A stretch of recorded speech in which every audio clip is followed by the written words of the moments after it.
On this episode of my so-called podcast, we're going to go back to September 24th, 1999. We're going to talk about the album Brand New Day from Sting and the film American Beauty from director Sam Mendes.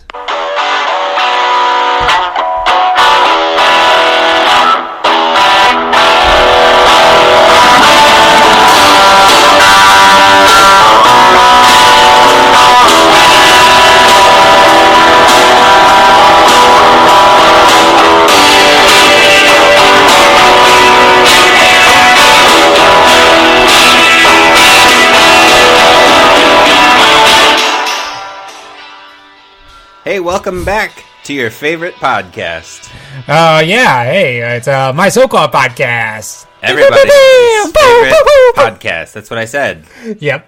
So, I'm Gary Linton. And I'm Eric Spiegel. We are your fabulous co-hosts of the highest rated podcast to be recorded in this studio. I think it does have that distinction. You know, your podcast for all 90s all the time. This is a podcast where we go back to the 90s. Yep. A week in the 90s. Any week. And we review a film, we review an album, and we revisit the week. Yeah. I guess we revisit the week. It's sort of a pod time machine, if That's right. you will. It's the first ever time pod machine cast. It's the first ever podcast where two guys talk about pop culture. Yep, I think so. Two white guys at that. About pop culture from their childhood. That's right. I think that is, we've got the market cornered on that. We do. And this is actually, I am surprised it's taken us, so we'll talk about the movie in the second half, but I'm actually surprised it's taken us this long to get to American Beauty. It's true. I mean, 90s movies, if you just Google a list of 90s movies, I think you probably would get American Beauty. And I think American Beauty kind of has the whole, where when we originally watched it, we were closer to the kids, and now we are the adults. So yeah, when we originally watched it, I guess we were very 20, close in age to Ricky Fitz, older than him. Yeah, I think we were 20. Yeah, when it came out, 21. 21. Yeah. So we were older than Ricky Fitz, much older than Janie. Well, no, she's just a 17, right? I think she was 16. Okay. Anyway. Yeah. Older than her, older than him, but close to them. Yep. And now we are exactly the same age as Lester Burnham. Not exactly. He's 42. He says he's 42 in it. We're 41. Okay, but real close. Yes. Anyway, so yeah, it's taken us a while to get around to American Beauty, and I've always been counting down to the days to when we got to Brand New Day. I know. Sting's later half of his career hit album. His hit out, it was a hit out. It was a very big hit. Yep. It was his last hit album. Yeah, rightly so. It was right at the end of the time that people were buying albums. That's true. The next 10 years were not kind to the LP industry. Oh, but they're recovering now, I think. Are they? Well, people are buying vinyl. Yeah, that's true. And this isn't a 2019 podcast. No, it's not. It's a 1990s podcast. 1999 podcast. And one of the ways that we like to get in the mood is we dim the lights. Yes. We put on some Al Green. Smoke a doobie. Yeah. Get on some Silk Roads. And then you're about to spill beer on my $4,000 couch. And it ruins the mood. That's but right. one of the ways that we like to get into the mood of 1999 is to do some trivia. Okay. Eric, you like to keep track of who's in the lead in trivia, don't you? Me, I'm more of a, hey, whatever, man. Whatever. It all works out. Yeah, that's because you're losing. Yeah, that's right. It's 3-1 me. Okay. Since I'm winning, you can ask me first. All right, I will ask you first, and I usually go ahead and look for a pop culture question. All right, here we go. I was requested to try to get you to leave the soundboard alone. Oh, yeah? Yeah. Who listens to the podcast? I'm not going to tell you that. One of our fans doesn't like the soundboard? No, I don't know if they're a fan.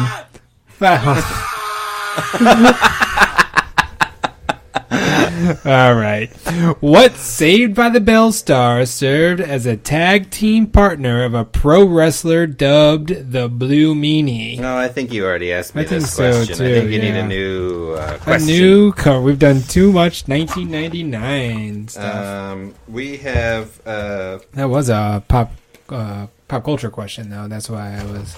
Yeah, no, I like it. That's why I was asking Dustin Diamond. That's true. Screech.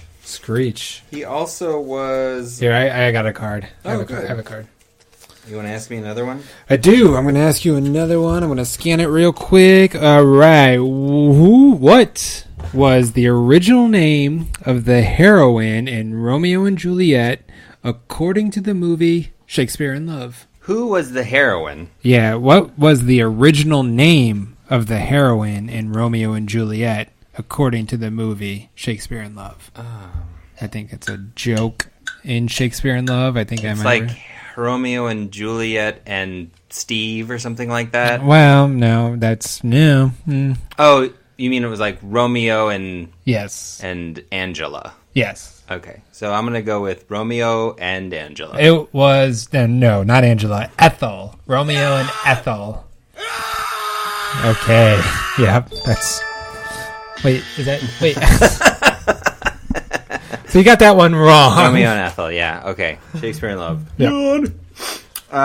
What movie did Apple use to hype its new QuickTime 4 format, sparking a net-clogging 25 million downloads of the trailer? I'm going to go with Phantom Menace. Nice. That's right. Yeah. Star Wars, Episode 1, semicolon, The Phantom Menace. Oh, I appreciate you giving me that for that partial answer. Well, you need all the help you can get. Yeah, thank you.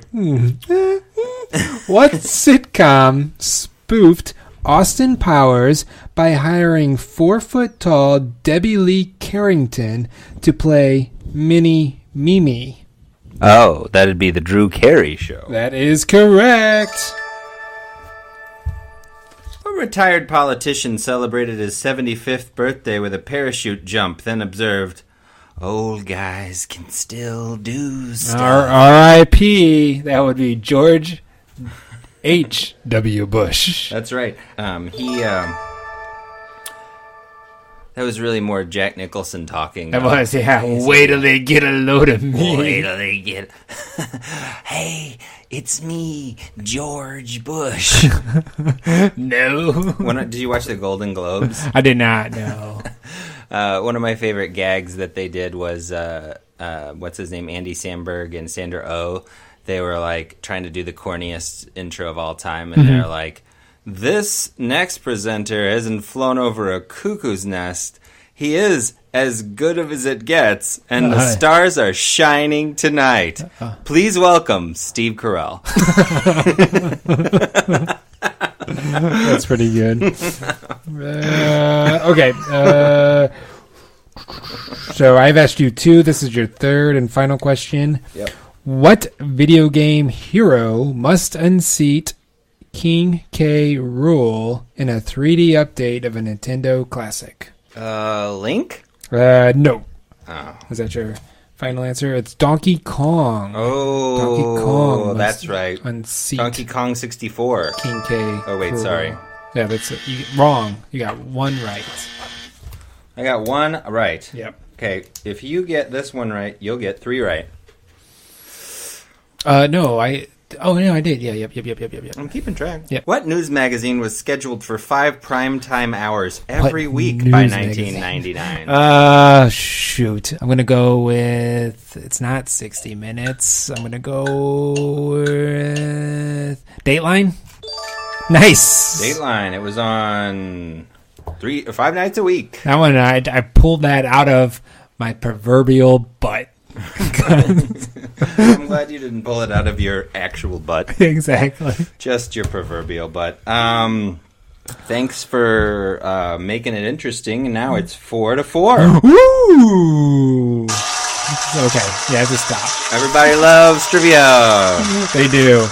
Everybody hates the soundboard. So now we're going to talk about the top 10 singles. Top 10 singles that were released the same week that Sting released his album, Brand New Day. We like to talk about those because it's kind of like, hey, what songs were on the radio? Hey, I can't find nothing on the radio. Yeah, turn it up. So it wasn't anything from Out of Time. Okay. Oh, not still? It wasn't still? No. But what REM album would have come out in 99? Nothing, I don't think. Trick question. I think Up was 98. Well, okay. Yep. I think you're right.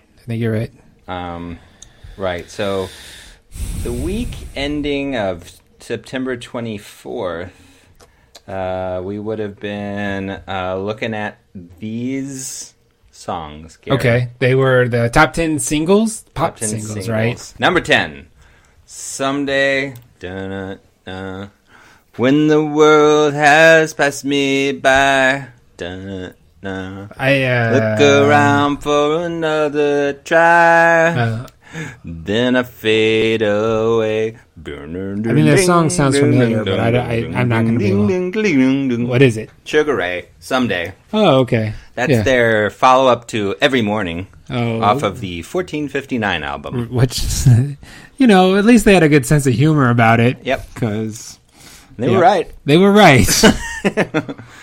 But they had big hits off of that 1459 album. Just those two, right? But they were big hits. Yeah. And then they had the Fly was the big hit previously. That was on, their first album, which was like a totally different genre of music. Well, right. Yeah. Number 9, Where My Girls At? By 702. Oh. It's always you don't know where they are. They're everywhere. They're from the front to the back. That's right. Girls, they're everywhere. Number 8, a little ditty that you may not have heard for a while. About Jack and Diane? All-Star by Smash Mouth. Nice. The most memed pop single of the 90s, I guess. I guess. Maybe. Yeah. Sure. I think so. Okay. I'll take your word for it. You've seen all the All-Star memes, right? I mean, yeah. There's a lot of them. I don't know if I've seen them all, I guess. There's a lot of them. Number 7, Smooth, featuring Rob Thomas and Santana. Oh, right. Yeah, that song was everywhere. It was ubiquitous. Yeah, it was. That song was written by Rob Thomas. Oh, okay, cool. Number 6, Lost in You by Chris Gaines. That's such a joke. He's such a joke. Why did he feel the need to do that? I don't know. Stephen King did it. Yeah, but that's... Yeah. I don't know. I mean, celebrities have done weirder things. That's and more self-destructive things. Touche. I mean, it's better than heroin. Yeah, that's... Creating a strange alter ego is better than heroin. You're right. Number 5, If You Want to Be With Me, There's a Price to Pay. I'm a Genie in a Bottle. Oh, yeah. Christina Aguilera. Christina Aguilera. Burrito. Taco. Number 4, She's All I Ever Had by Ricky Martin. I don't remember that one. I think that must have been the goes... follow-up to Livin' La Vida Loca. Maybe, yeah. I really want to know how that goes. I'll listen to it off air and sing it for you later. Okay, sounds good. I look forward to that. I don't really look forward to that. Number 3, one of the funniest songs of the 90s in retrospect and at the time, Summer Girls by LFO. LFO, yeah, right. I like it when girls wear Abercrombie and Fitch. Yeah, right. I'd see them if I had one wish. And I think it's fly when girls stop by for the summer. Yeah, well, yeah. For the summer. I just imagine he's living in some sort of alternate reality where people just swing by his home for an entire season. Yeah. They're like, hey, how's it going? Hey, come on in. For 3 months. For the summer. And do you think that's the actual summer or like, the Memorial Day to Labor Day summer? Oh, Well, that's still 3 months. Right. No, I'm just saying. What's the season? Okay. She's all I ever had. This is the Ricky Martin song that you're listening to right now. Starts with a sitar. Oh, that's right. Ricky Martin and his Hindu album. Cause really different than... It's like the Beatles with the sitar. I think it's like... Ricky Martin, he was in the assassination of Gianni Versace, the American Crime Story Season 2. Oh, yeah. It won all the Emmys. Did it? All of them? All the Emmys. And it won I didn't leave any for the little guys? Yeah. Okay. Yep, that's it. That's the Ricky Martin song. The reason that you don't remember that song is because it's unremarkable. It's pretty forgettable. I've already forgotten it. She's all I ever had. You think he's talking about some summer girls there? Probably. Yeah. Or maybe he's singing about Gianni Versace. You never know. You never know. That came out last year, and I wanted to watch it, but I didn't watch it when it was on FX. Uh-huh. And so now it's impossible to find. It's not on any streaming service unless you buy it. Oh, right. I mean... That's irritating. Is it still on FX streaming service? No. Oh. You can watch, like, the behind the scenes. So that's irritating. Yeah, it should be somewhere. It just won a bunch of awards. Like, they should capitalize on this. All right. By streaming it for free. Well, we pay for it. You know, we pay for those streaming services. Oh, yeah, right. Netflix is just increasing their prices. Jerks. Yeah.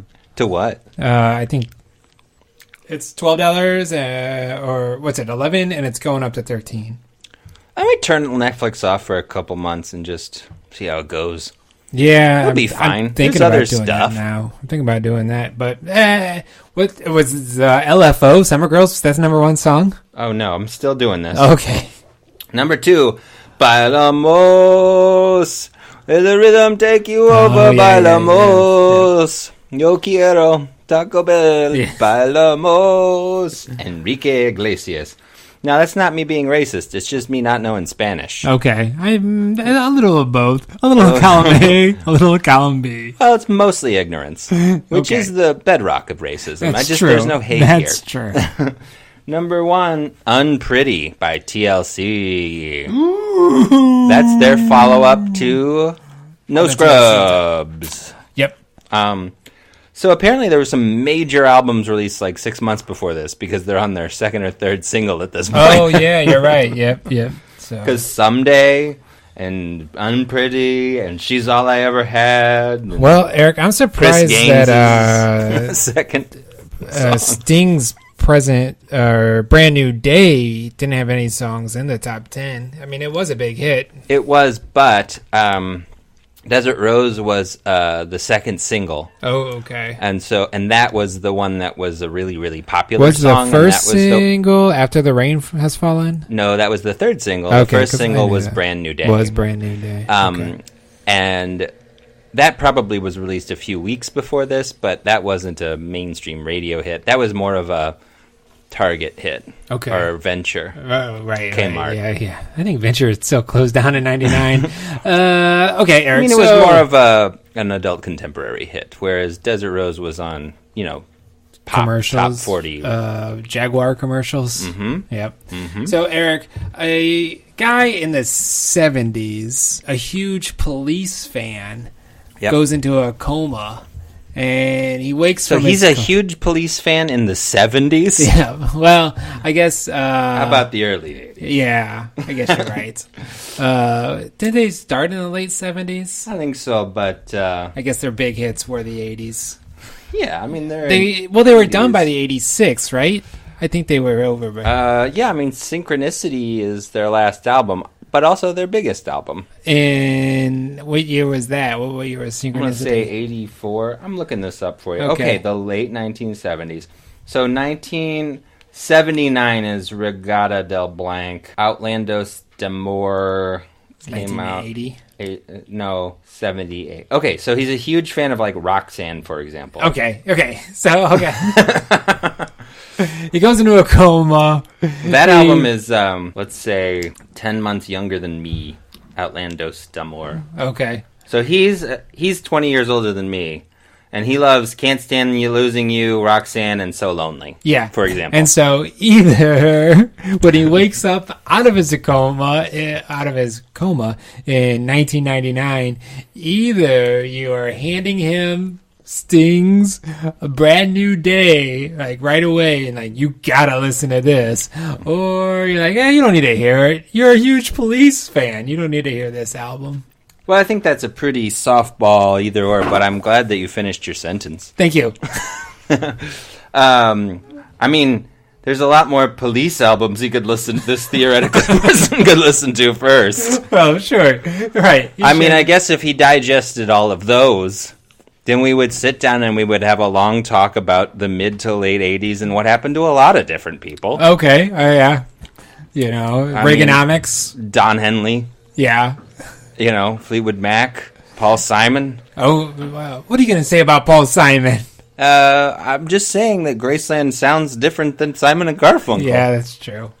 The music changed, man. Yeah, it music did. Changed, and Sting, whenever he was releasing Dream of the Blue Turtle, whenever he's recording Dream of the Blue Turtles, the Police were still ostensibly together. Yeah. And so I think that album, on purpose, was supposed to sound a hell of a lot different than Synchronicity a punk album at all. I mean, he'd done a bunch of punk albums. Well, and I guess that's what is most telling about this Sting album is all the different genres that the songs... Oh, yeah. Yeah, it's all over the place. It sure is. You're a big Police fan in 1978, and you love Roxanne, So Lonely, and I Can't Stand Losing You. But just a few years later, you'd have to contend with a song that sounds like this. Yeah, right. This is 83. Okay. Yeah. I mean... They weren't exactly rocking out on every single song. No. So... Yeah, well, where do you stand? Are you a Police fan? I am a Police fan, but you're by way of a Sting fan. Right. So my journey to Stingdom, it started with being, well, we've talked about it, how I was a big fan of late 80s, early 90s adult contemporary music. So I think that has Billy been established. Joel, I liked Phil Collins. Peter I liked Gabriel. Sting. I like Peter Gabriel. I like to say I was a bit of a connoisseur of said music. I feel like I liked good ones. It wasn't like I collected every Peter Cetera album. Or Michael Bolton. Correct. Yep. My first Sting album was my dad's copy of Dream of the Blue Turtle. So I was aware of those songs, Fortress Around Your Heart, and If You Love Someone, Set Them Free, but it wasn't mine. Yeah. I went to a record store with my sister and my mom. What year was Dream of the Blue Turtle? 86. Okay. Or no, maybe 84. 85? I think 85 is Dream of the Blue Turtles and 87 is the next one. And then the Soul Cages is 90. Okay. That's right. So you were listening to those? My first album was 1992's 10 Summoners Tales, because I was a huge fan of the song Fields of Gold. Okay. And so I got the cassette of Fields of Gold. It goes, you remember me when the west wind moves on I think I did know that one. Yeah. Yeah. So I really like that song. And I got that album because my mom took us to like Sam Goody, for example. Yeah, Goody got it. You can get any album you want, and Beth, you can get any album you want. Did Beth get Madonna? I don't remember. Okay. She probably got something cooler than me because I was 14 and she was 16, so, right. You know. Probably Madonna. Right. Who are we kidding? Not me. But I listened to a ton of that, and it was weird because it really wasn't until college that I got really into... I got the Soul Cages album, which was the 1991 that had some really good songs on it, and listened to that a ton. And then I went back and got the Police box set. So Message in a Box is just 4 discs that has all of their recorded stuff. Okay. And so, I mean, in high school, I listened to my dad's copy of Synchronicity a lot too, I think. Okay. So I was always pretty into him intermittently, but then I became kind of a comprehensive fan in college, which would have put me right dead center in going to see him live for the album that came out. So were you anticipating this album? That's what I was going to say. I went to see him live for the album before this and really liked that album, which was not a huge mainstream hit. No. And then this album came out. I think I did buy it like in the evening. Oh, really? Yeah, right, when it came out. So that's how big of a Sting fan I was at that point. Yeah. But weirdly, his career after this, he kind of went into a black hole. A few years later, he joined NASA. He went on a space expedition to a black hole. Right, and then he was still young, but I was old. Right. And he cried watching me grow up on the screen. Oh, right. He was all about... He kept talking about how he wanted to be the first bass in space. Bass in your face in space. Exactly. The great bass race. No, I mean, he went to the... he had another album that was sort of attempting to be a mainstream hit a couple of years after... this album? Yeah. This album, as we talked about, sold 3.5 million copies. Yeah, it was a big hit. I don't know why. Desert Rose was a big hit. Yeah. And back then... It was on a Jaguar commercial. I remember that, too. I think back then people really liked the song, so they'd buy an album. Oh, okay. Honestly, I think that was still happening in those days. Right. It wasn't that common really to buy a CD single or a no, that's true. Yeah, like I see what you're single saying. or whatever. I see what you're saying. So for $10, you sort of Sting. He's famous. He's got that one song I like. But anyway, I was going to say Sacred Love came out a few years later, and then after that, he didn't have another song that was a group of new songs until 2016. Too busy doing the tantric sex. Yeah. Well, that's the thing. You have to hold it. That's right. He didn't want to be distracted and think of songs. He didn't want to. I think he might have. He just threw everything at the table on a Brand New Day because he's got jazzy song. It's Big Lies, Small World. I didn't really like that song. That's not the jazzy one. I like it after pretty jazzy. Yeah, maybe that is the one. It's kind of a similar to some of the stuff he did on Ten Summoner's Tales, where it was sort of a jazzy, lush instrumental. Big Lies. I think After the Rain Has Fallen is a little too much 90s production. There's a little too much. I don't know. I like After the Rain Has Fallen. I like the chorus of After the Rain Has Fallen. Yep. That's the Agreed. best. I think all the songs on this album is familiar with my complaint is they are too long. All the songs They're all about 5 minutes long. Yeah, and especially I enjoy the first part of Fill Her Up with him and James Taylor kind of singing. I love Fill Her Up. The whole song is good. No, it gets the end part. That's my favorite part of the song. The choir. Yeah. That's the part I was like, I don't know if this works. I didn't think it worked. So I like 1,000 Years, which is the first song. I like Desert Rose quite a bit. Yeah, Desert Rose is a good song. And I like Fill Her Up and Ghost Story quite a bit. Ghost Story was too scary. I couldn't get through it. I was like, I don't want to hear a ghost story. It's just a pretty simple love song. Yeah. I think it's about an old relationship, Gary. It's a metaphor. Oh. Well, that's scary. Metaphors are scary, Eric. Ex-girlfriends are that scary to you? Yes. And then Brand New Day, I never liked that much. It's got a Stevie Wonder harmonica in there. Yeah, I didn't care for that one. It just seems like he's trying to create something that is gonna be a mainstream hit or something, but it doesn't seem very genuine to me. Like I never really liked that song. Yeah, it's so. I mean, yeah, it's fine. I don't hate it, but so at this was also in my movie or my. You made a movie? My movie. No, in my music listening, where there's really nothing on this album that I skipped. I like them all fine. So I would just put this on and study. You got this song. You were waiting for this album to come out, and yeah, you would just play it then, huh? Yeah. You were pretty happy with it when it came out.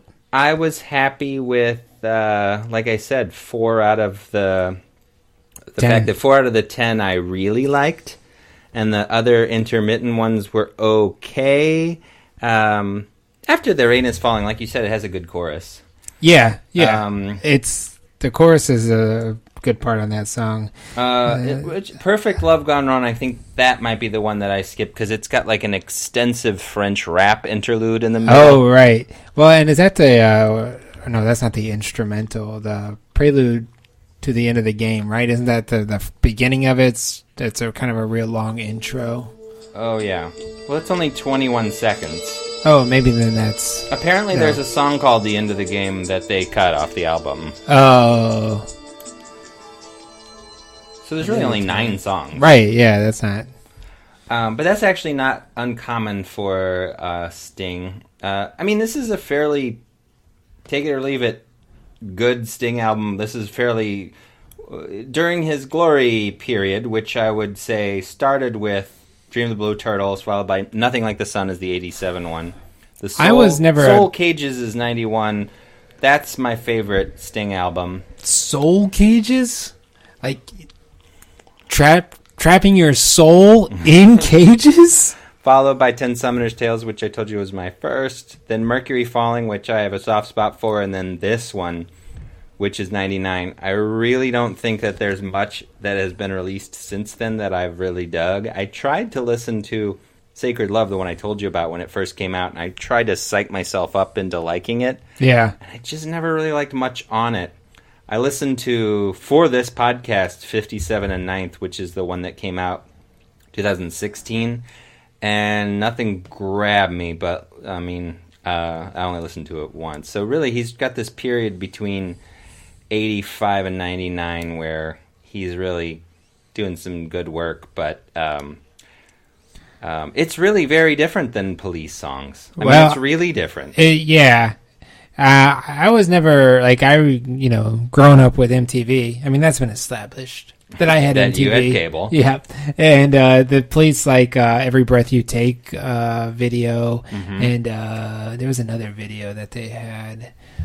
Is it the same one with the candles? Or what's the sun is... the candles one is Wrapped Around Your Finger, which is the one I was playing earlier. Oh, right, okay.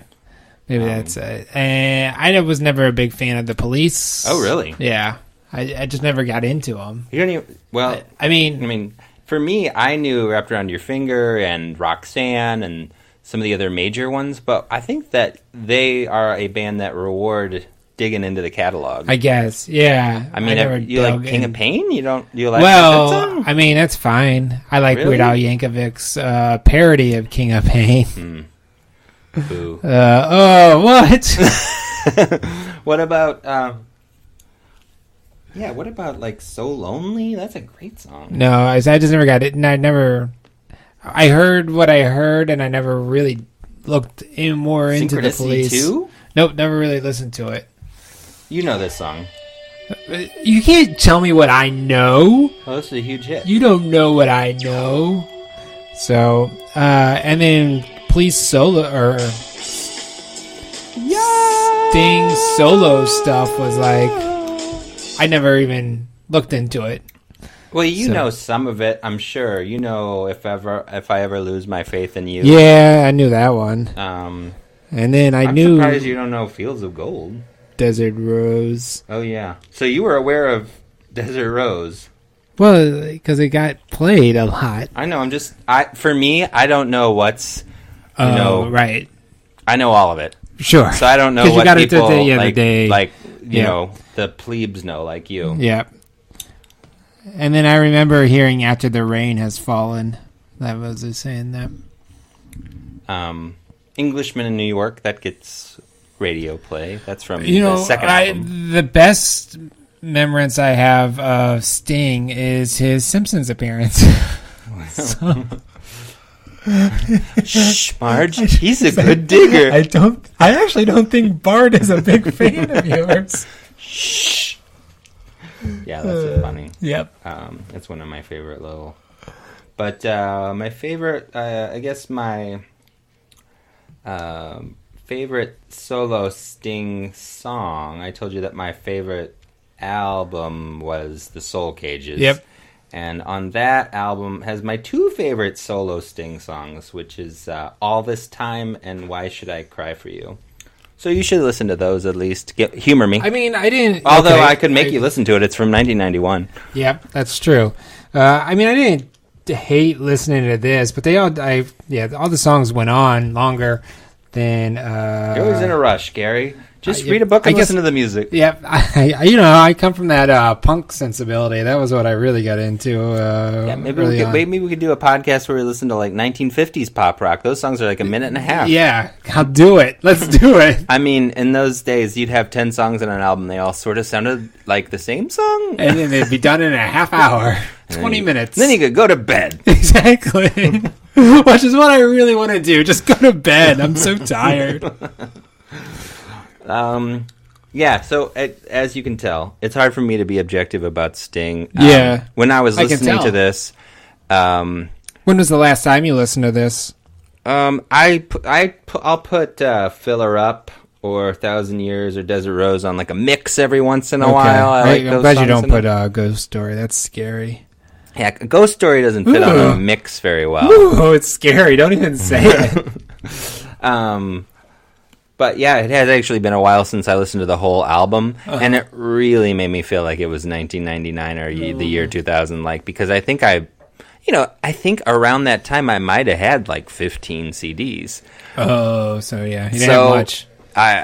If you're studying, and there's some music that's good for studying and some music that isn't, that whittles down to 6 or 7 CDs. Right, so that's I really true. felt like I was like studying for a biochemistry exam in the year 2000 or something, and it was weird because if it's like one of your favorite albums of all time, you probably listen to it all the time, Yeah, and so you don't get that nostalgia fix. No, yeah, okay, computer. You don't. It's not. Okay, it doesn't feel like 1997. Yeah, exactly. But this took me right back, and I felt real old listening to it. I was like, "Oh man." Oh wow. I think the problem with Fill Her Up is when he goes, "Fill her up with babies and Come Jesus." On. Yeah, that's a country song, right? It's not a country song there. It becomes a gospel song. Yeah, I think that's a little tongue in cheek. I guess maybe. The first person to use that phrase that I was aware of was what's his name? Sting. Kurt Vonnegut. He was describing the way a girl looked, and she had her face and body made men go slightly mad, and they had a crippling desire to fill her up with babies. So I think it was supposed to be a little funny. I don't know. I didn't laugh. I wasn't laughing, Sting. Well, I don't think Gordon. I don't think Fill Her Up in general is meant to be taken totally seriously. No, yeah, that's true. I mean, it's a story song about a guy who steals from his employer to go run away with his wife and get married, but then he decides not to. Right. Yeah, I mean, it's a fun song, and they're having fun with it. You can tell with him and James Taylor at first. But then, like I said, it just... I think I saw Lyle Lovett and Sting touring together, and when he played this song, Lyle Lovett was doing it with him. How did James Taylor feel about that? Well, I should clarify that by doing it, I mean they played this song. Yeah, okay, well, I appreciate that clarification. So, but I guess I probably hurt James Taylor's feelings. I wrote a song with Sting. And he doesn't really ask me to record it anymore. I don't know if James Taylor actually wrote it, but all right. Well, James Taylor, there's a guy I never really got into. No, Again, he's on The Simpsons. He's really funny in the Judd Apatow movie Funny People. Oh, yeah. And I only seen that once, so I don't remember. There's a scene where Adam Sandler's character is and at the same benefit that James Taylor is at, and James Taylor's going on off stage while Adam Sandler's going on, and Adam Sandler says, "Do you ever get tired of playing Fire and Rain?" And James Taylor says, "Not really. Do you ever get tired of talking about your dick?" Pretty good. Yeah. So We have a rating comes system. time to rate it. Yeah. 4 stars would be well-deserved classic status. I don't think anyone considers this a classic, even me. Okay. 3 stars would be, it's pretty good, holds up pretty well. 2 stars is, that's why I haven't listened to this in a while, and 1 star is, we were kids, we didn't know. Okay. What did we know? We didn't know anything. We didn't know. We were children. We didn't know. We didn't know. We were just a couple years older than Ricky Fitz. That's right.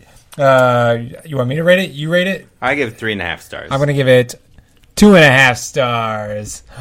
I feel like you're giving it more stars than I would suspect, given your comments. Yeah, I guess I was thinking maybe.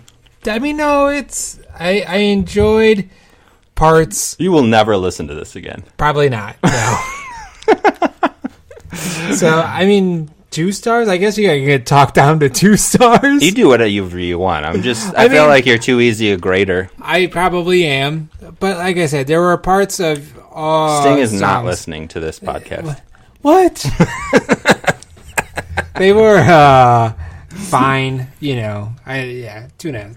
2 stars, 2.5. Whatevs. My so-called podcast.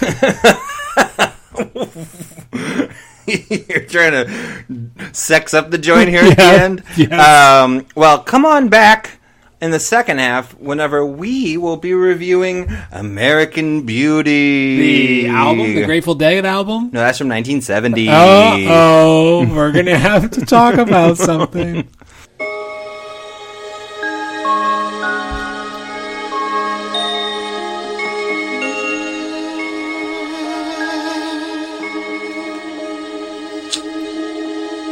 Morning, Jim. Morning, Carolyn. I love your tie, that collar.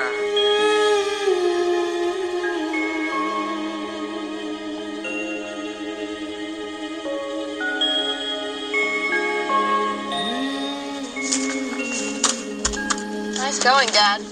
Ricky? Coming, Dad.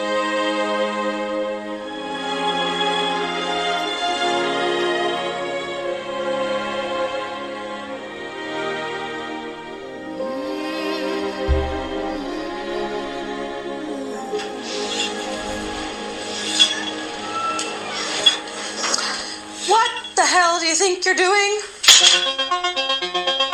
We're having everyone write out a job description. That way management can assess who's valuable And who's expendable? My parents are trying to take an active interest in me. Why can't they just have their own lives? I'm so proud of you. You didn't screw up once. Oh my god, it says Psycho next door. Jane, what if he worships you? I didn't mean to scare you. I'm not obsessing. Welcome back to my so-called podcast. I'm Baba O'Reilly. And I'm Lester Burnham. There you go. Dad's actually kind of cute. Oh, that was the trailer for American Beauty. That was released the same week as Sting's Brand New Day. That was the week of September 24th, 1999. It was a banner week for pop culture. Yeah, well, I do remember putting up that banner. Yeah. I was like, hey, pop culture. Yay, pop culture. Here you go. I got We you a got a new banner. Sting album. We got a Sam Mendes' first movie. Who's Sam Mendes?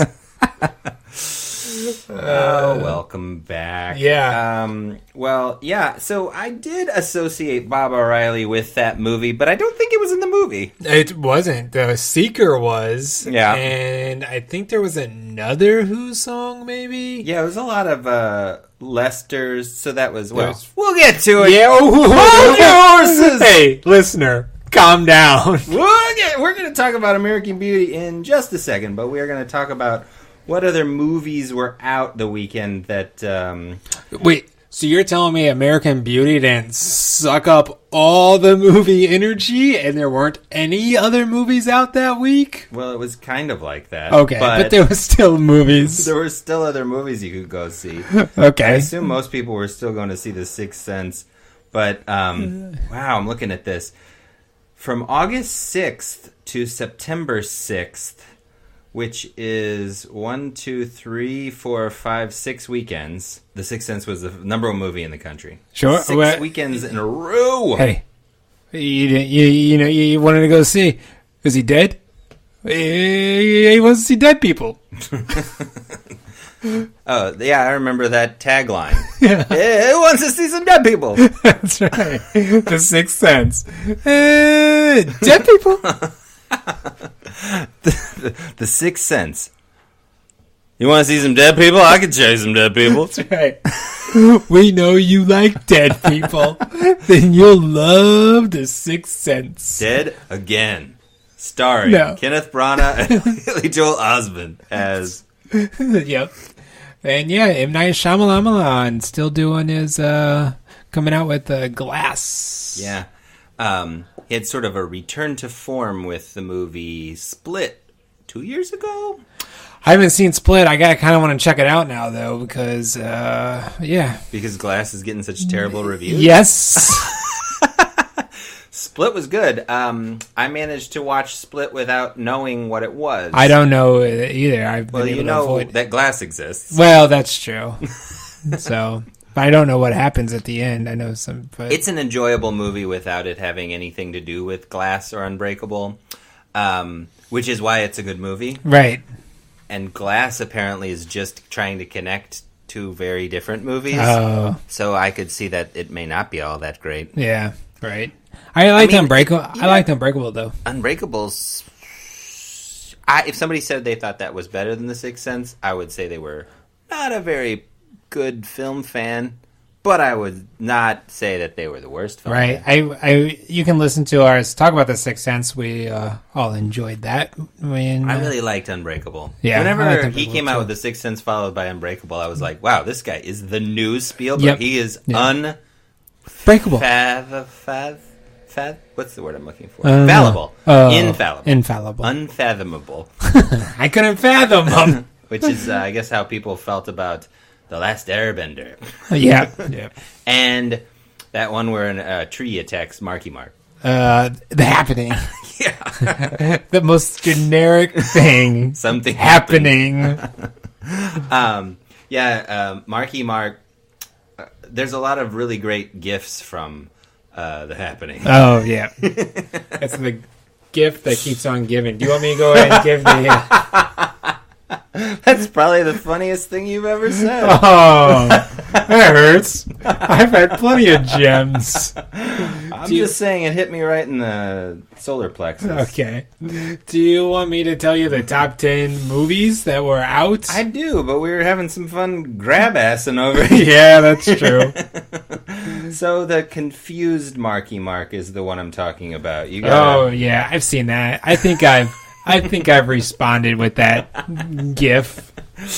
Which is sort of, it's appropriate because that's kind of how people felt watching the film, from what I've been told. Every once in a while there's a movie that's so bad that I don't watch it because of how bad it sounds, even though it's got Zooey Deschanel in it. Yeah, I like her. All right, so number 10 at the box office that week, the same week that, what are we talking about? American Beauty came out. Runaway Bride. I never saw Runaway Bride. It's fine. We should watch it because I thoroughly trashed Pretty Woman. Yeah. So maybe we could have Banana on and talk about Runaway Bride. Yeah, sure. At least she's not a prostitute in that one, right? No, she's not. She wears tennis shoes, I see, from the poster. Yes. Number 9, Mumford and Sons. Mumford without his sons. No. This is 99, so he didn't have sons yet. That's right. He's still a bachelor. Mumford is a Lawrence Kasdan joint. That's right. With Ted Danson. Jason Lee is in it, I think, too. Ted Danson in a pre-Good Place role. Post Cheers. Pre-Becker. Was it pre-Becker? I think he's pre-Becker. I really liked that movie when it first came out. I saw it on video. I should revisit it and see if I still like it. Yeah. It's a cute little movie, I think. Number 8, Jacob the Liar. I think that's Robin Jacob Williams. the Liar. Yeah, the attempt to make another Holocaust comedy in the wake of life is beautiful. Right, that's right. Number 7, Stir of Echoes. Stir of Echoes. Kevin Bacon. Kevin's Bacon. Yes. Did you see that? I just watched that for the first time maybe 2 years ago. Okay. It was all right. It's fine. I think it's fine, and I think that basically just got sunk by coming out anywhere near The Sixth Sense. Same with number 6, Stigmata. I think that's supposed to be terrible, though. Yeah, it was pretty bad. I remember seeing that. I watched that for Shocktober, though. Patricia Arquette, I think it was that, or is it Rosanna Arquette? Patricia. It's Patricia. Yeah. Number 5. Boyhood's mom. Yep. Number 5, American Beauty. In limited release. Yeah, limited release. Wow. Number 5 in limited release. Yeah, it's pretty. That's impressive. Is number 4. I'm on 4, right? You For are. Love of the Game, Kevin Costner. Right? That's a Sam Raimi Sam joint. Raimi joint. That's probably one of the only Sam Raimi movies I have not seen other than the Oz one that he made.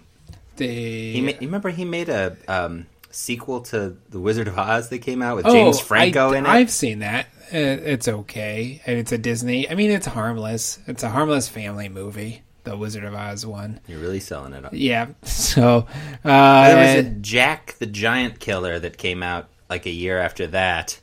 I don't think that was Sam Raimi. It was somebody else that made an unpopular movie. Yeah. Sam Raimi's Return to Oz. That's right.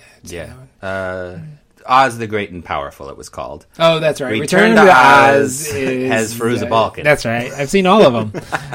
Number 3, The Sixth Sense. We've talked about that. Number 2, Blue Streak. Is that Martin Lawrence? Martin Lawrence and Tim Robbins. Oh, Tim Robbins. I think. That's right. I think. Maybe it's not Luke Wilson. Is there a Martin Lawrence Luke Wilson movie? There is a Martin Lawrence Luke Wilson movie. I'd say I bet $10 that one is the Tim Robbins one. Okay. But no! Tim Robbins is in a movie called Nothing to Lose with Martin Lawrence. Right, yes. I don't know who's in Blue Streak. I think it might be Luke Wilson. All right, I owe you $10. Number 1, Double Jeopardy. Ashley Judd, right? The sequel to Jeopardy. Double Jeopardy. I gotta look up and make sure Blue Streak before you give me that $10. Martin Lawrence, Luke Wilson. Oh, good. You already got it. So, I think I've seen that. And? It's getting the patented Gary. It's okay. I've had worse. That's right. 2.5 stars. I mean, it's just average. I never really liked Martin Lawrence. Yeah, you know what? I'm trying to think. Bad Boys is a very good film. I've never seen Bad Boys. I really like him in that one. And although I don't like Michael Bay. Right. I think that's the and I was telling you, was that off mic where I was telling you about how much I dislike Transformers, the first one? So yeah, I don't like Michael Bay either. I mean, if you want to recreate for the audience, I said Bumblebee's supposed to be good, but there were so many bad Transformers movies, nobody went to see it, I think. Yeah, right. So, but those are the movies that were out when American Beauty was in limited release. The movie we're talking about, Sam Mendes' American Beauty, Alan Ball's, Kevin Spacey's, The Who's, Annette Bennings, Wes Bentley's, yes, Chris Cooper's, Dora Birch, Allison Janney. There's a lot of future and past Oscar winners in this movie. Yeah, you know what? Right off the bat, too, it's very well acted. It's a very well acted movie. It's very enjoyable. Who would you say gives the best performance Right now, you have to say. Right now, I probably would go with Annette Bening, I would the say one Annette who Bening. did not win. Yeah. the Academy So Annette Award. Bening her performance, I think, holds up so well. I was shocked because so much in this movie, for me, didn't hold up as well. Well, for me, it's plagued by a lot of different things, which, well, I guess we'll get into. We haven't done the either or yet. No. But I would say, man, she's so great in this. She is. Yep.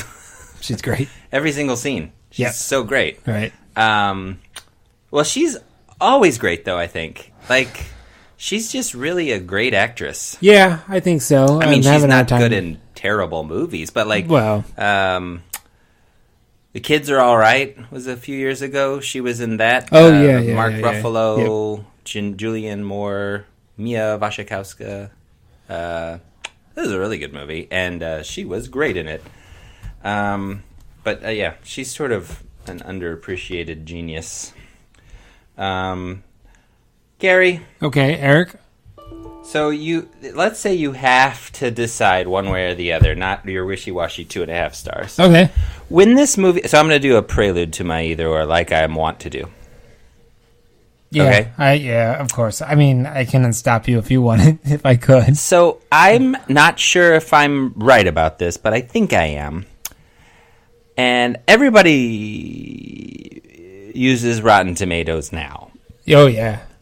I remember being excited about this movie because of its Rotten Tomatoes score in August of 1999. Oh, wow, yeah. Because it was being shown at some festivals and stuff. And so there was sort of a little cinematic internet buzz about this before it was ever released in any theaters. And I think for a while it was riding that hundo. Oh, sure. I can see that. I can, especially the circuit, the film house. Looking back, I wonder if it was Toronto or what it was that it was where it dropped. But Yeah. It had a huge buzz of how great it was, and it. I was very excited to see it. Everybody, and when I saw it, I loved it. Everybody that went to see it really liked it. All the critics, from what I could tell at the time, really liked it, and it rode a wave of everybody loving it and everybody going to see it to winning Best Picture a few months later. Right. Over the years, and I don't think this is just Kevin Spacey hatred in retrospect. Yeah. I really don't. It has the shine has come off of American Beauty for a lot of people. Yeah. Who have reevaluated it maybe a little more harshly than they were wont to do when the new car smell was there. Yeah. And so, would you say that you fall into the 1999 Rotten Tomatoes crowd, or would you say you're more on the, if you had to pick, more kind of like, whoa, goodness, this doesn't hold up so well? I guess if those are my only two choices, because I would still say it's a very. I mean, you'll get your chance to do 1, 2, or 3, or 4 stars. Right, later, right. So I'm giving you the thumbs up. Yeah, thumbs down so choice, basically, which is much harder. Yeah, I don't want to. I'm gonna go with it's the second choice. I mean, I guess it's not a perfect movie. But when it did come out, I was like, wow, this is great. And I even remember I was taking a screenwriting class in college, and this was one of the scripts that we looked at because my screenwriting teacher, my instructor, was screenwriting teacher said, we should look at it and analyze that and everything like that. And did you read the full screenplay? You know what? Because it would be quite a bit different than the film. It was the screenplay. It was the trial was part of that screenplay. Do you remember if the screenplay? So the trial of Lester's murderer. Yes. Was it Ricky that was being tried for murder? They were both on trial. both Ricky accomplice. Yeah, and the Jane? dog, Jane. Yep. Oh. Yeah. Because, I mean, you could also try his wife for murder, too. They're kind of setting it up that everybody wants to kill him. Exactly, yeah. They did at the end. That is like... I mean, the whole movie. Because you know he's dead. He says so in over... Right at the beginning, he's like, I would die in a year. Yeah.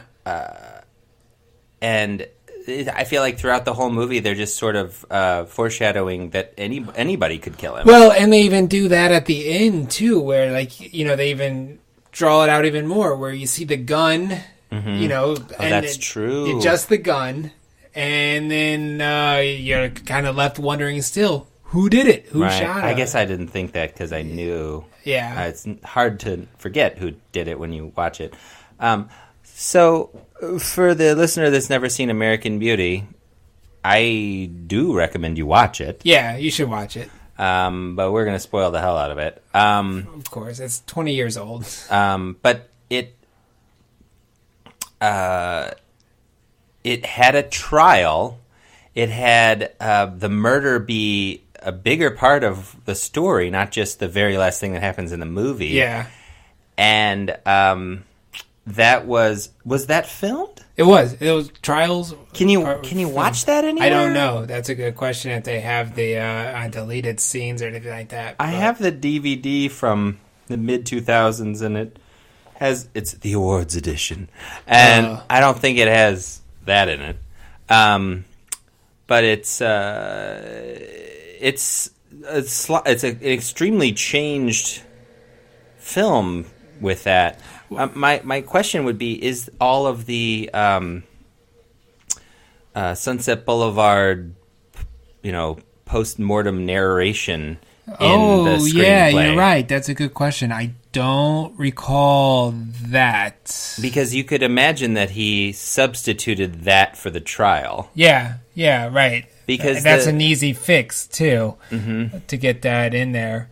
He doesn't. I don't remember. He only narrates in the first, maybe 20 minutes, and then the last 5 minutes. Right. So it's classic. Oh, we just need to pick some stuff up here, clean some stuff up.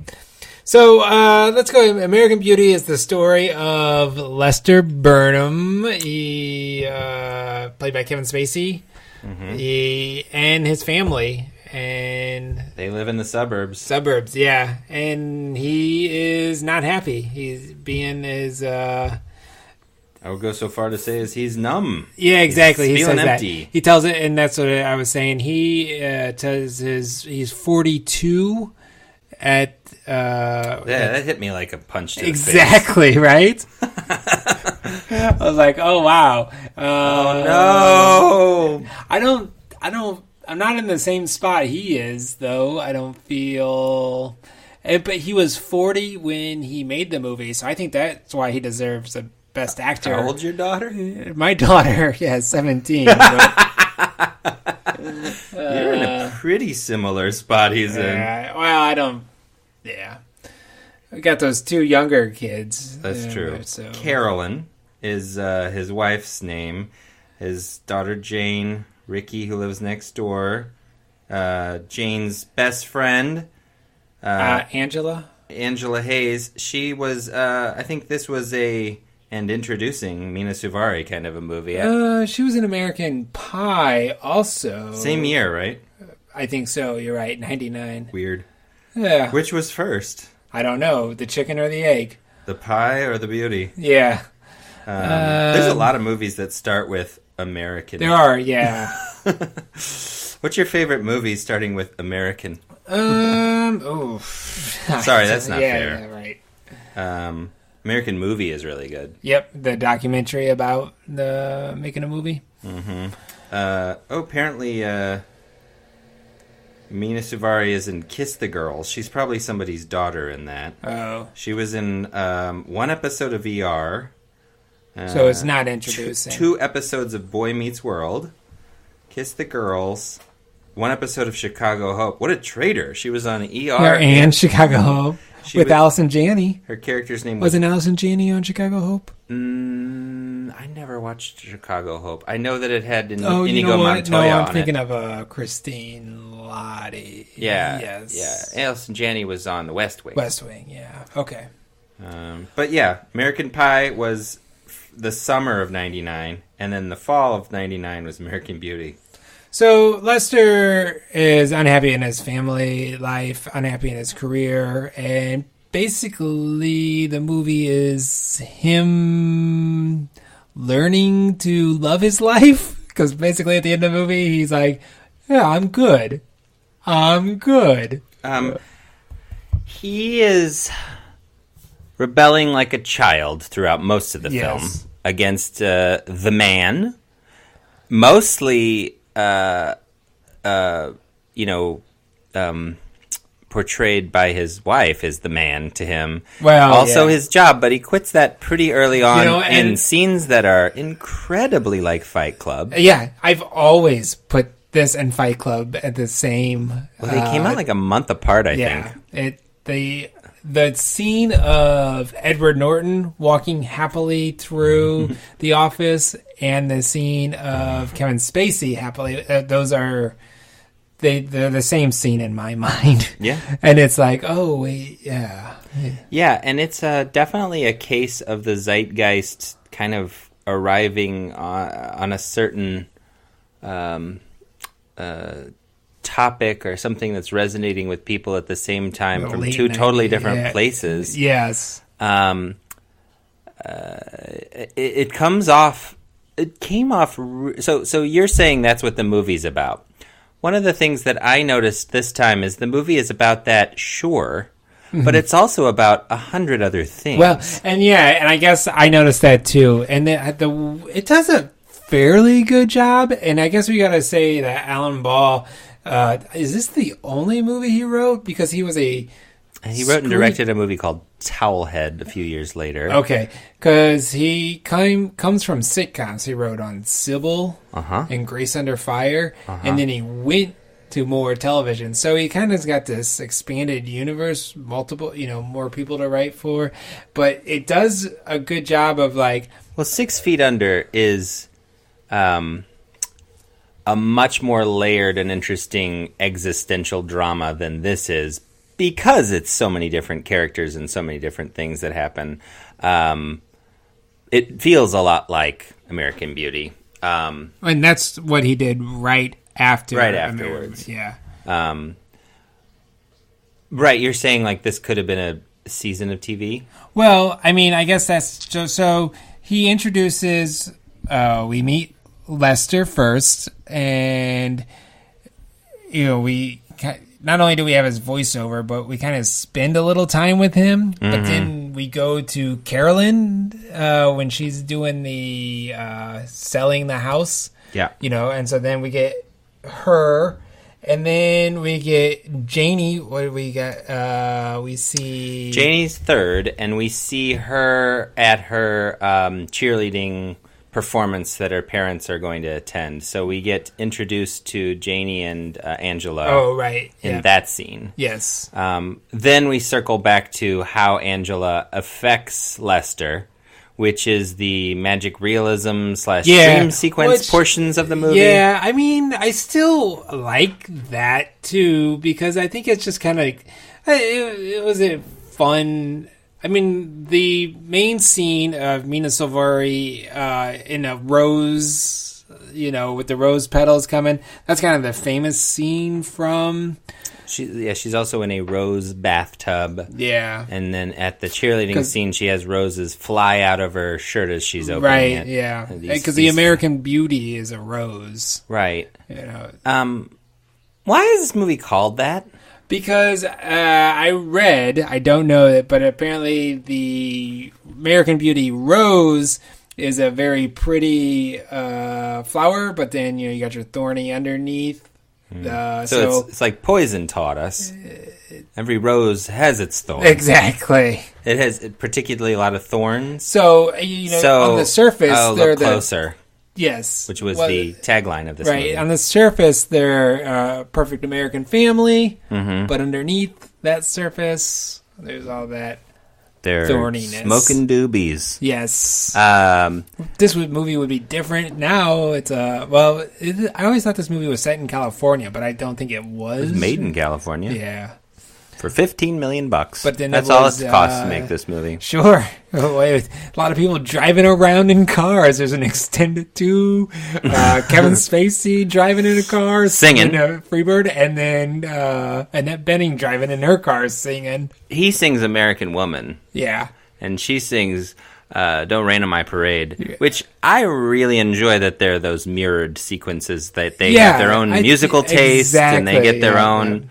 She's uptight and angry while she's singing it and trying to like motivational speech her way through. Yes. Don't tell me not to smile. And she's great in that. And he's just smoking a doobie. Right. Yeah. I think he's driving to the He did that. Mr. Happy Burger or whatever. Smiley Burger.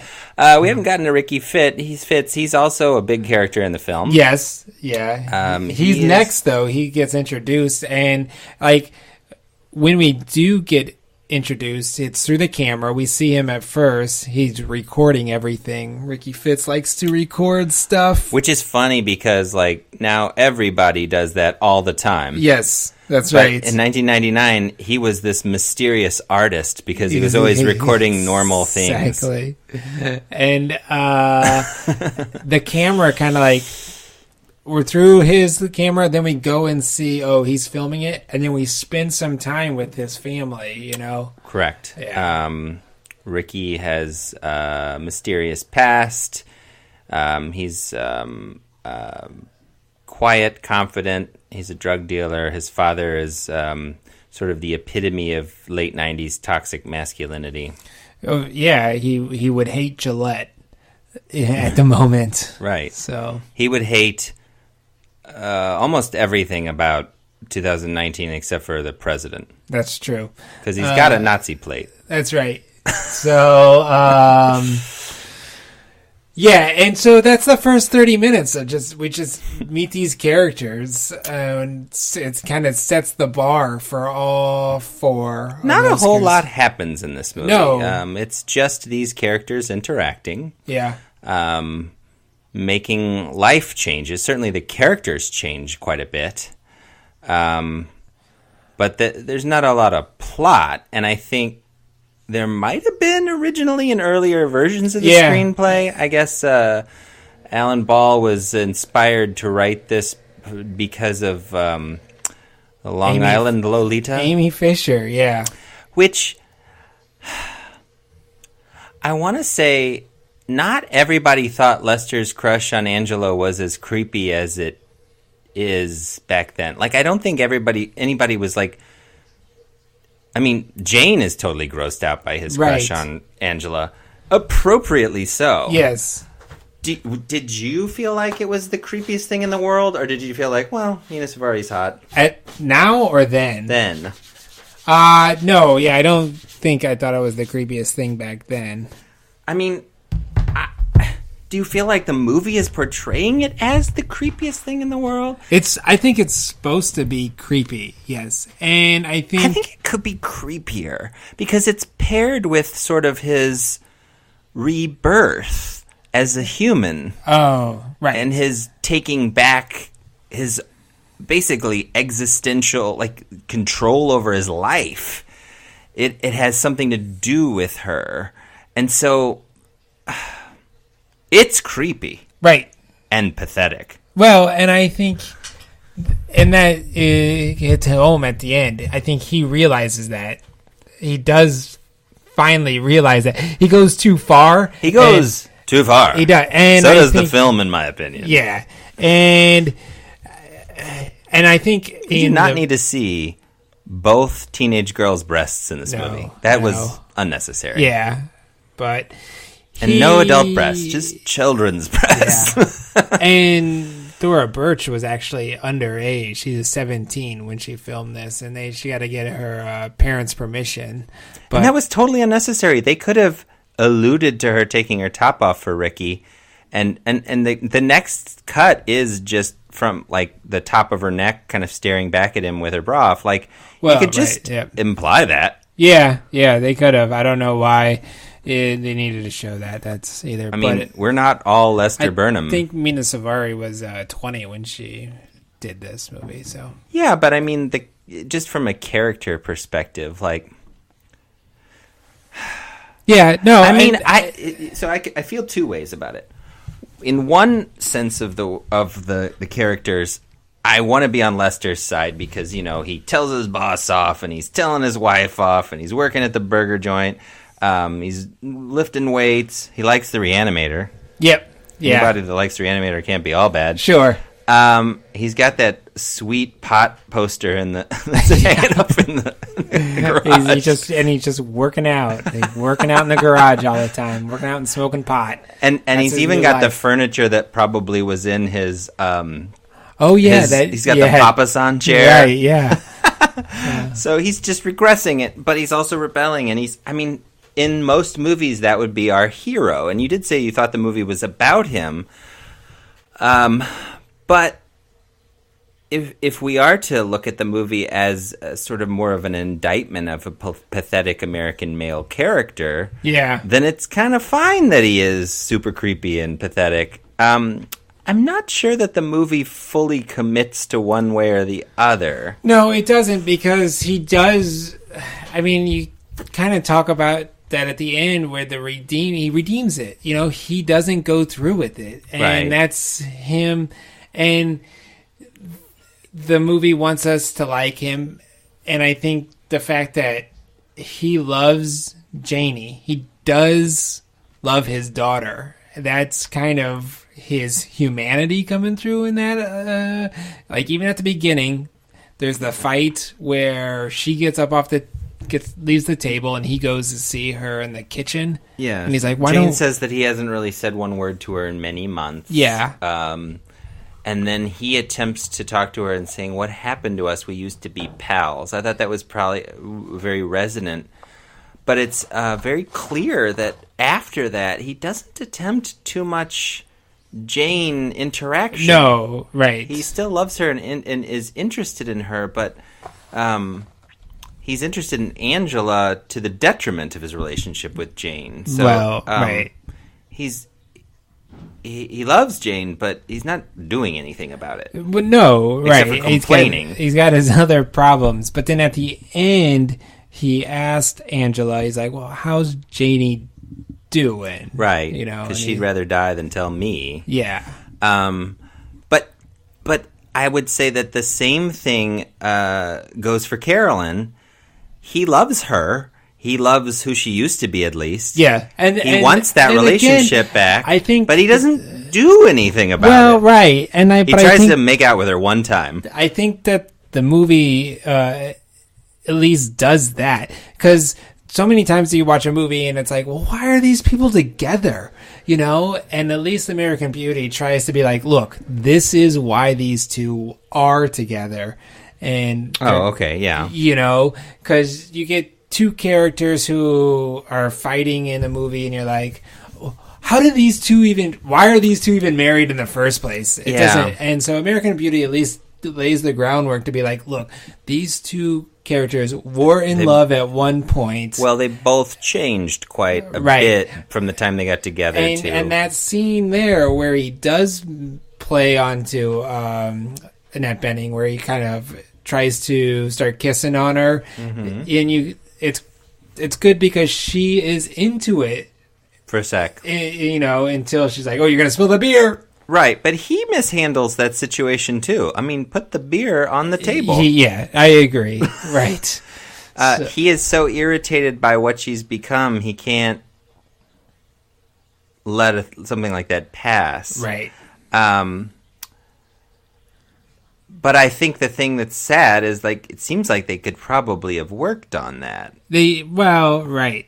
But they were both done. She's cheating on him with the king of real estate. He's not cheating. Well, he's planning on cheating on her. Yes. But I mean, the middle-aged, middle of a marriage, midlife crisis, date a younger person is not exactly always the end of a marriage, and it's also not not exactly groundbreaking story beats. No. Um, He came from I think it's nice that it does present her as a fantasy. I guess that's why the magic realism works so well. Mina Suvari as a fantasy to him works perfectly. Well, right, and then that also helps. And I think the screenplay, he does go through with it, but there was another thing where Sam Mendes was like, I don't think we can have him go through with this. Well, I mean, it would be more honest, maybe. I mean, Lester's not a great person. Well, no, but I think once he gets there and he realizes that's what makes it stronger, though, is the fantasy is the fantasy, but then when he's with her and he's like, oh, this is... Now what would he do, though?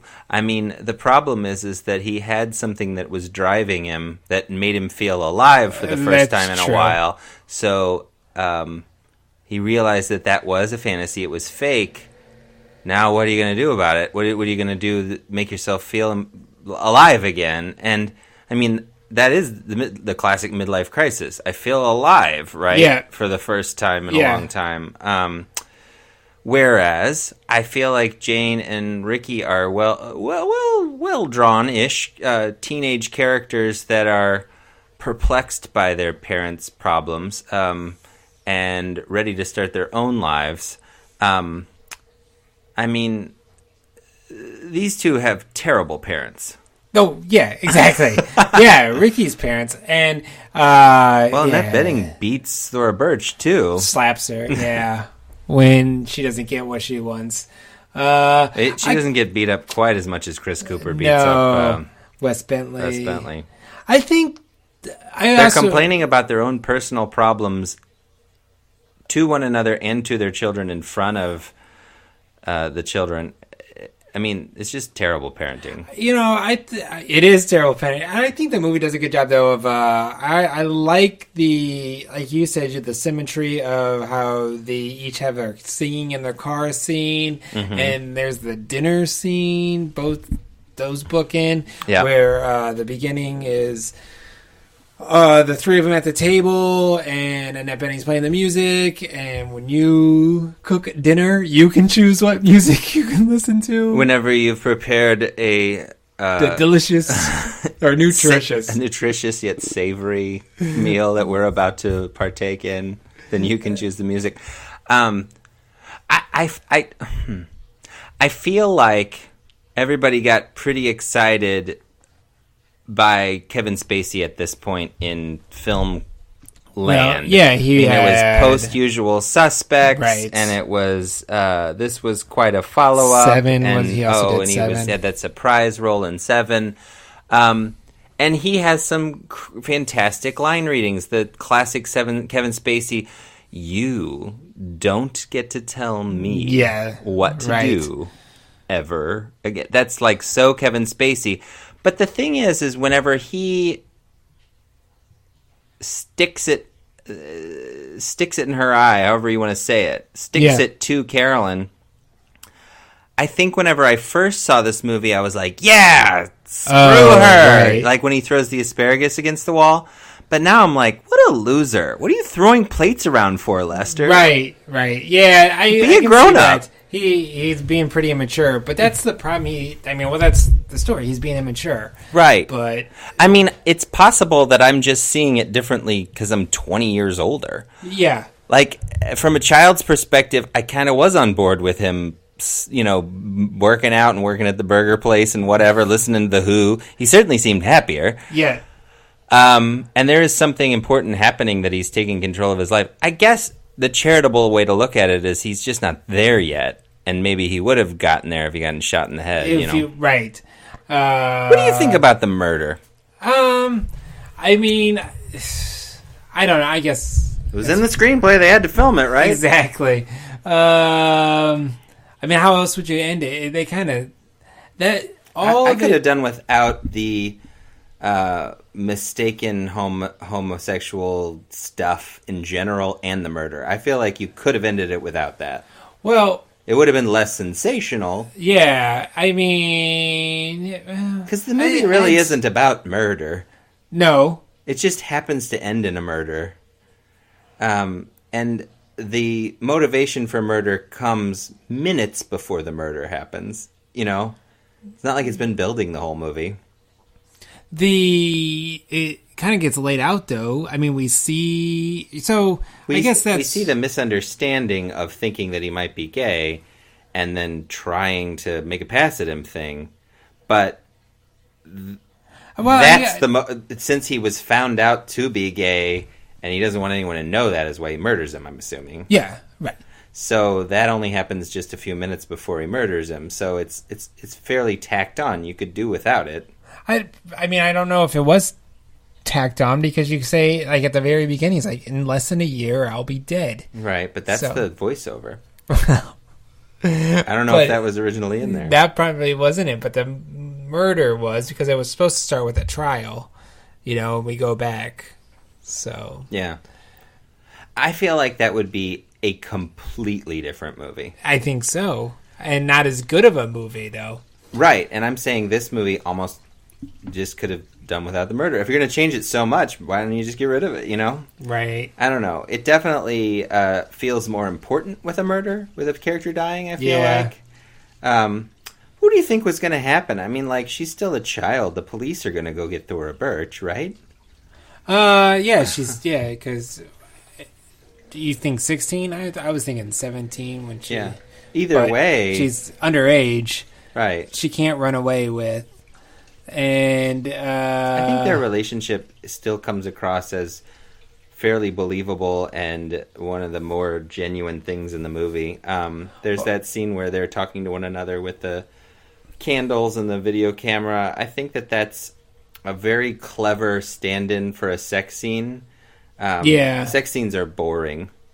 Uncomfortable to watch, boring, hard to film, not really worth a whole lot, unless it's Nicholas Roeg,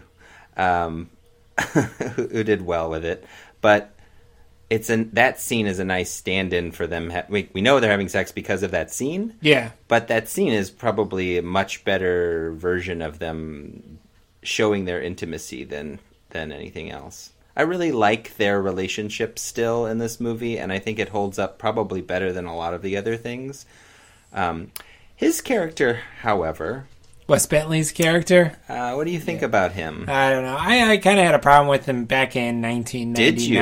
Yeah. Did you? I thought he was surprising enough at the time in what he did, what he said, what he was up to, that it didn't bother me. But, I mean, I'm a psychiatrist. I'm trying to figure out what is going on with him. Yeah, I think they try to make him too cool for school, almost. And, I mean, she says he's also very odd. Yeah, which is what I think Thora Birch says it, where he's like, he's so confident. Right. And it's just the fact that... That's a little bit too on the nose for right, to actually say that. Exactly.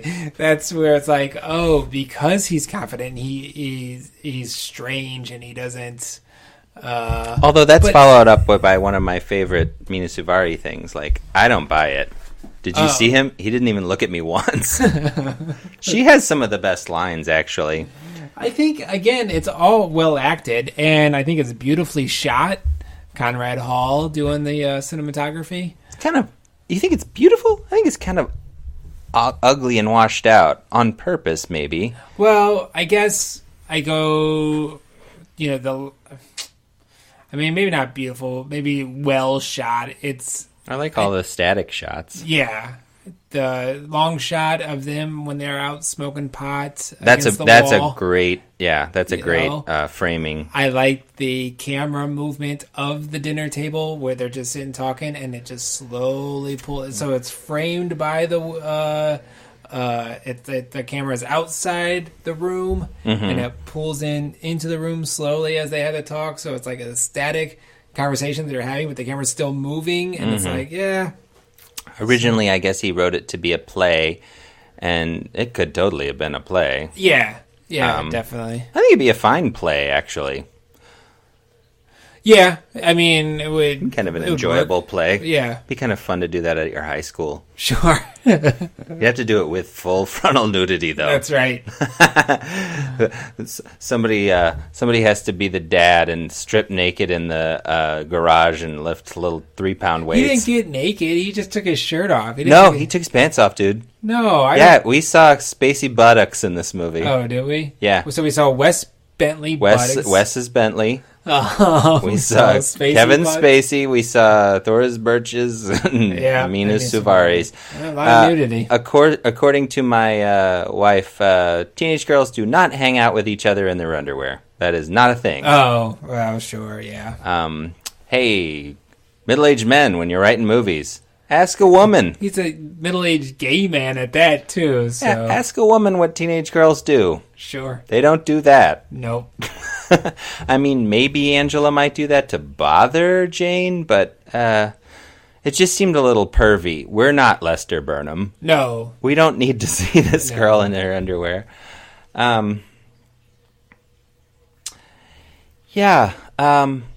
So this movie has maybe the longest Wikipedia page of any movie that I've ever tried to go to. I didn't go to the Wikipedia page. I read the first portion, which was sort of just an overview, and then a little bit about Alan Ball's, life up to making it. I learned that 20 mainstream, lamestream directors were offered the movie, and they all turned it down. Oh. And that's why Sam Mendes got to make this. He was coming off of Cabaret on Broadway. He was a theater director, yeah. Is he British? Musical theater, yeah. Yeah. Then he got to marry Kate Winslet. Oh, yeah, lucky. Son of a And bitch. direct James Damn Bond. mother. Oh, yeah. Yeah, he did. Forgot about that, because his career took a real nosedive. But that James Bond movie that he did, the first one, was really good. Yep. It's not quite as good as Casino Royale. No. But it's real good. What was that called? Skyfall. That's really good. Mm-hmm. I was really happy that one was good, and I was sad that the next one Sam Mendes made wasn't as good, they said. Yeah. Who knew that when Quentin Tarantino discovered Christoph Waltz that he would just keep playing the same character in every movie? I mean, I think Tarantino knew. That's one of Tarantino's interesting gifts that people don't talk about as often, but he can rebirth people's careers, but he can also find people that weren't quite in, and he makes them a star. Yep. But and then the Wikipedia page. Back to the Wikipedia page. It is all of these philosophical perspectives of the film, like all of the different ways you could interpret the film from a philosophical perspective. Oh, really? And it's page after page after page of this stuff, which I didn't read because I didn't want somebody else's, interpretation of it to just come out of my mouth. Because the only thing I did see that I thought was pretty interesting is apparently whenever you see Kevin Spacey Lester at his work for the first time in his cubicle, you see his there's like facts and figures, like an Excel spreadsheet on his monitor, and his face is reflected in it, and it looks like prison bars. Oh, really? So he's imprisoned in that image. Yeah. So there's a lot of images that if you look closer, you will see a lot more of the sort of themes that are trying to come out here. I guess that's another reason why I appreciate it. You can just tell that they really thought about a lot of, Sam Mendes thought about a lot of what was on the screen. Right. And I just appreciate that level of detail. Oh, yeah. I mean, there's a lot to love. I'm not sure that it's not quite as good as I thought it was at the time, but I do not think it's as bad as some people who slam it. I think people get a kick out of slamming a movie that was so critically acclaimed or won the best. Winning Best Picture is the best way for people to change their mind and say they don't like you anymore. Yep. Doesn't help that Kevin Spacey is a straight up rapist. Yeah. So it's hard to. I mean, it's like, how's he able to play this sexual creep? predator. Yeah, how's he play this creep so well? Oh, he is a creep. Mm-hmm. So Yeah. Just on another note, 1999 has Lester Burnham, Tyler Durden, and the guy from Office Space. Office Space came out in 1999 too. So like those are all basically the comedy, drama, and action version of each other. Yeah, they are. It's stuck in very similar. Yeah, stuck in a cubicle. Stuck in a cubicle, deciding to not do it anymore. I'm not going to do it anymore. I guess Tyler Durden goes crazy. Lester Burnham falls in love with a teenager, and the guy from Office Space gets hypnotized. Well, that's how he gets out of it, but he goes works in construction. Yeah, at the end. Yeah, but the reason that he tells off his boss and starts like not showing up for work is because he's living his life. Yep. To the fullest, which means like he just doesn't go to work and finally has the guts to talk to Jennifer Aniston. Right. Which, feel like he makes out the best.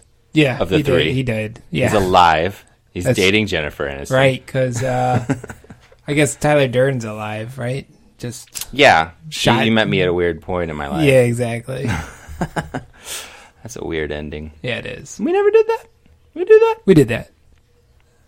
We have a guest. I don't know. Do we do? No, we did do Fight Club. I think we did. I think we did. I think we had a guess. I don't know. All right. So what is the rating system again? 4 stars is a well-deserved classic status. Okay. 3 stars is like, that's pretty good. We were right. This is a good movie. We should watch this more often. Mm-hmm.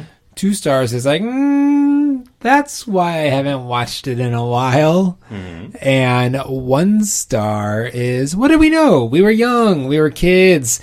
We were just kids that thought we knew more. That videotaped everything we saw. There we go. Kept them all in the walls of our room. Flowers in our shirts that when we opened it. Wait. Before we rate this, Ricky Fitz bag floating video. Oh, right. Yes. Does that hold up for you? And did it hold up for you at the time? It did not then. I wasn't on board with Ricky back then because I was like, I don't know about him. And the fact I make the joke, I still make the joke about like anytime if I'm walking, I'm like, it's just so beautiful. Well, it's easy to make fun of anything that's earnest. Yeah, I guess I think he's awfully earnest, though, and I do. So the bag is almost too much of a pop culture touchstone now to even. Matt Holborough was on the Fight Club episode. Okay. Well, good for you, Matt. Thanks for being a guest. But when he says that he's videotaped it because he wants to remember, it's a poor substitute for the actual experience, but he wants to remember how he felt in that moment. He has to remember it. Yeah. And the fact that it was like there's electricity in the air right before it's about to snow. Yeah. There are times in my life where I've felt that way, like, wow, it's like I'm almost overwhelmed by how great this particular moment is or how beautiful this particular thing is, and you just don't feel it so often. And so he's trying to tape all the time so that he can capture those somehow. Oh, yeah. I think the movie is sort of on board with that. I think that's a fairly immature way to try to, it's like very direct, like just videotape all the time so that you won't forget things. Yeah. That's what the guy from Memento needed to do. Yeah, but then he'd be watching videos all day long and he wouldn't get anywhere. That's true. Just tattoo your body up. Yeah. Anyway, so how many stars would you give American Beauty? I'm going to give it 3 2019. stars. I still think it gets 3 stars. I would give it 3 stars as well. And I probably would have given it 4 stars in 1999. Same. So it doesn't hold up perfectly, but it's still a good movie. Yeah, it's a very solid movie. Excellent acting. Mm-hmm. All of them. Kevin Spacey is a horrible, horrible man, but a very good actor still. Yeah, he's enjoyable to watch. Yeah, so maybe too enjoyable for the character. Maybe like a Steve Buscemi. Yeah, right. Would have been better. Maybe. So we are My So-Called Podcast. We are on the iTunes. Yep. We're on Subscribe. You could throw us some stars if you don't mind, and don't forget to subscribe. Yep. Thanks for listening to this whole podcast, and I've been Eric Spiegel. I've been Gary Linton. And we'll see you in 2 weeks in the 90s.